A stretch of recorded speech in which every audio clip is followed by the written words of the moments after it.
இதோ தூங்கிட்டு இருக்கானே, இவன் தான் ஐசக். இவனும் நம்மளை மாதிரி ஒரு கிறிஸ்தவன் தான். ஆனால் இப்போ தூங்கி தூங்கி சோம்பேறியே ஆயிட்டான். இவனை ஆண்டவன் எப்படி ரசிக்கிறாருன்னு தான் நம்ம பார்க்க போகிறோம்.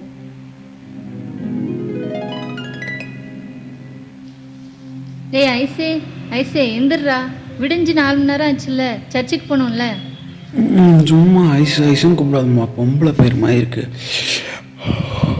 ரொம்ப முக்கியமா இது, இன்னைக்கு சண்டேடா, சர்ச்சுக்கு போகணும், சீக்கிரம் எந்தி. இது இன்னைக்கு சண்டேவா? அதுக்குள்ளே சண்டே வந்துருச்சா? சரி, சாப்பிட என்ன வச்சுருக்கீங்க?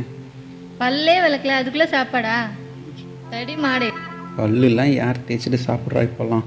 அப்படியே சாப்பிட வேண்டியது தான். சரி சரி, அங்கே டீயும் பண்ணும் வச்சுருக்கேன், சாப்பிட்டு முடிச்சுட்டு சீக்கிரம் எந்திரிச்சு கிளம்பு.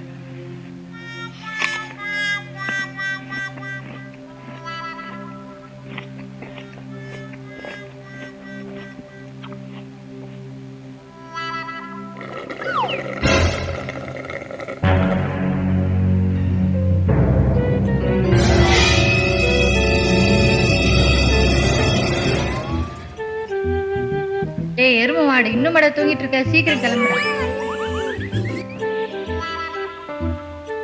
சீக்கிரம் கிளம்புடா, முதல் ஜபம் முடியறதுக்குள்ள ஒன்று நான் சர்ச்சில் பார்க்கணும். ஃபஸ்ட்டு ஜபம் தானே, வந்துடுவேன். ஜபம் முடிகிறதுக்கு முன்னாடி வந்துடுவேன். இனி குளிச்சு கிளம்பி எப்போ சர்ச்சுக்கு போகிறது? சரி, ஃபஸ்ட்டு ஆன்லைனில் பாஸ்டர் என்ன பண்ணுறாருன்னு பார்ப்போம். அதுக்கப்புறமா கிளம்பி பொறுமையாக போகலாம்.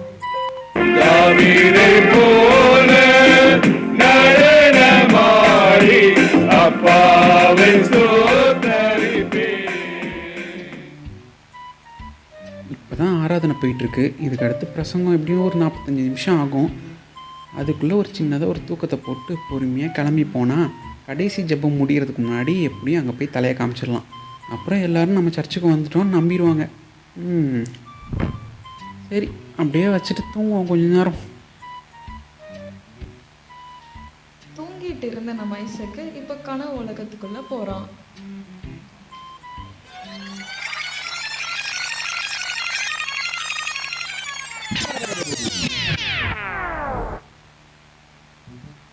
எப்பாடி, எப்பவும் போல நம்ம கனவு உலகத்துக்கு வந்துட்டோம். நம்ம புல்லட்டுங்க இதாக இருக்குல்ல. ஏரியாச்சு. யாரோ மிஸ் ஆகுறாங்களே. நயன்தாரா எங்கே? இதோ வந்துட்டாங்கல்ல. கம்மான் பேபி, லெட்ஸ் கோ ஆன புல்லட்டு.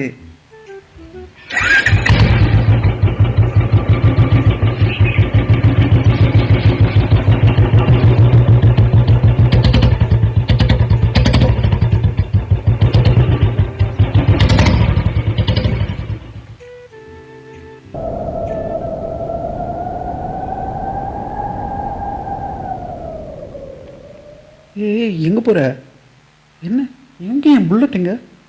என்ன கனவு என்னாச்சு? நான் ஏன் திடீர்னு இந்த காட்டுக்குள்ளே இருக்கேன்? யார் இவங்கெல்லாம்? யார் இந்த காட்டுவாசியெல்லாம்? எதுக்காக என் கனவுல வராங்க? தேவன் நினைச்சாருன்னா அவன் தூக்கத்துல கூட அவனை ரட்சிக்க முடியும். இப்போ என்ன நடக்குதுன்னு பார்க்கலாம்.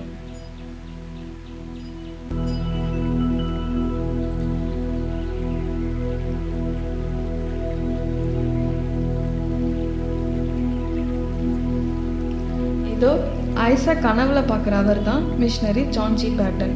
இவர் ஆஸ்திரேலியாவில் உள்ள நியூ ஹைபிரிட்ஸ் தீவில் மனிதர்களை கொன்று நரமாமிசம் சாப்பிடும் மக்களிடம் ஆண்டவரை குறித்து சொல்ல தன் மனைவி குழந்தையுடன் செல்கிறார். ரவுண்டாக உட்காந்து என்ன சாப்பிட்றாங்க? ஒருவேளை சிக்கன் பிரியாணியாக இருக்குமோ? ஐயோ, மனுஷனை உட்காந்து சாப்பிட்டுட்டு இருக்காங்களா?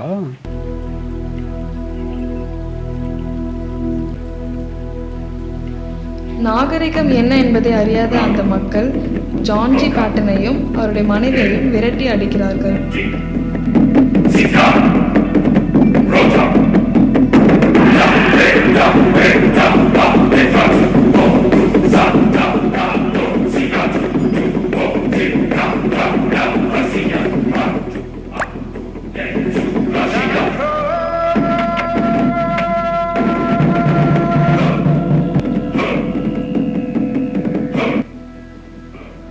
நரமாமிசம் சாப்பிடும் மக்களின் தொல்லை நாளுக்கு நாள் அதிகரித்தாலும் எதையும் பொருட்படுத்தாது அவர்களுக்கு உணவு கொடுக்கிறார் ஜான் பேட்டன் மற்றும் அவருடைய மனைவி.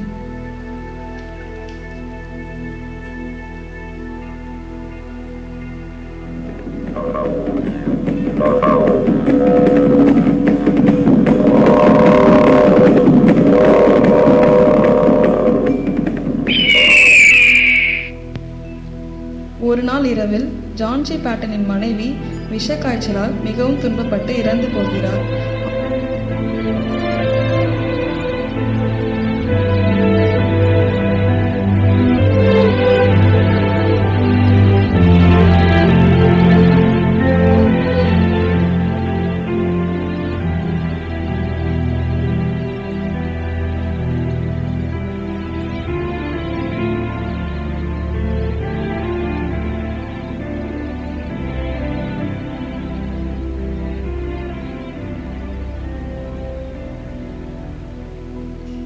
ஆனாலும் தன் பிஞ்சு குழந்தையுடன் ஊழியத்தை தொடர்கிறார் ஜான் ஜி பேட்டன்.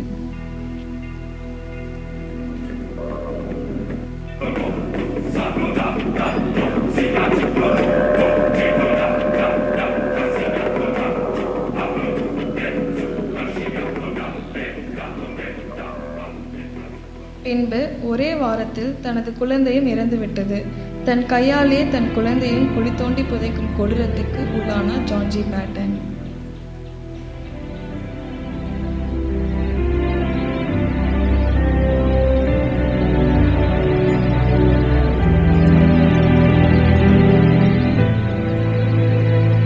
சோதனைகளும் வேதனைகளும் ஒன்று சேர்ந்து வந்தாலும் ஆண்டவருக்காக நிலைத்து நின்றார் John G pattern.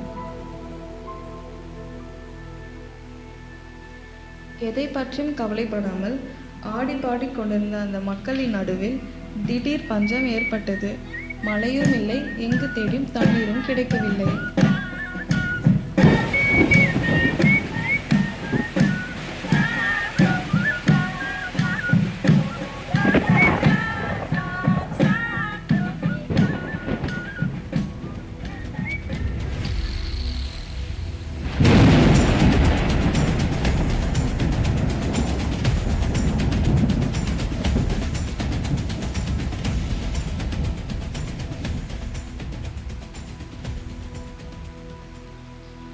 Missionary John G pattern அந்த மக்களின் நடுவில் ஏற்பட்ட பஞ்சத்திற்காக பாரத்தோடு ஜெபித்தார்.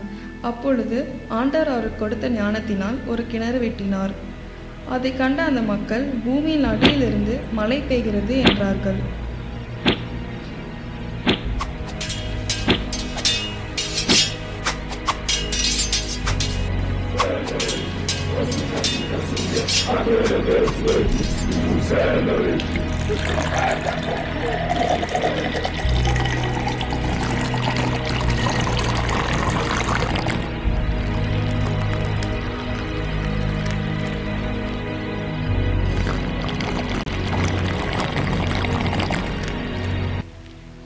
அன்று முதல் அந்த தீவு மக்கள் ஜான் ஜி பேட்டனின் சொல்லை கேட்க ஆரம்பித்தார்கள்.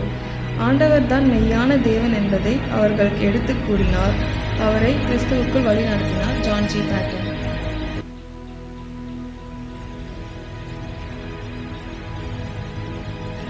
அந்த மக்களுக்காக அவர்களின் மொழியிலேயே புதிய ஏற்பாட்டை மொழிபெயர்த்து வெளியிட்டார். ஆதரவற்றோர் இல்லங்கள், பள்ளிக்கூடங்கள், ஆலயங்கள், வேதாகம பயிற்சி மையங்கள் ஆகியவற்றை அம்மக்களுக்காக ஏற்படுத்தினார் ஜான் ஜி பேட்டன்.